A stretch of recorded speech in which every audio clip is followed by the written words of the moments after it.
और अंग्रेजी नववर्ष के संपूर्ण मिथिलांचल वासी या मिथिला के बाहरो वीडियो देखनाहार सबके हार्दिक शुभकामना।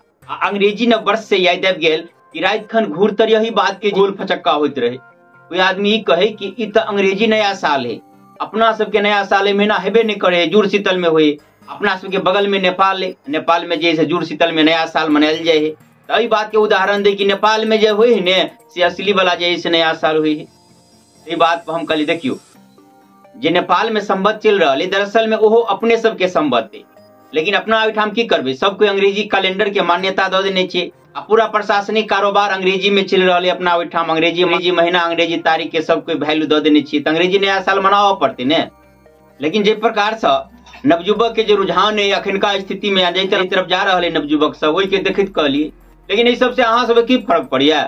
अंग्रेजी नया साल है तो अंग्रेजी के साथ मना लिया, आ देसी नया साल है तो देसी के साथ मना ले।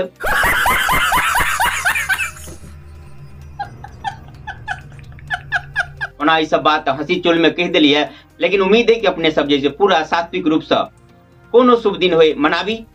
आई नया साल के अवसर पर देश में देखबे नहीं की जैसे पिकनिके मनोनाहारे, बल्कि बड़का बड़का मंदिर में, बड़का बड़का धर्म स्थान में दर्शन करे के भीड़ सेहो लागल है, श्रद्धालु ओहो ठाम पहुंचल है। तो हम उम्मीद करब कि अपनहु सब जैसे कोनो पर्व त्योहार होए तो पूर्ण रूप से सात्विक भाव से, शुद्ध भाव से, अपना संस्कार के साथ मनाबी।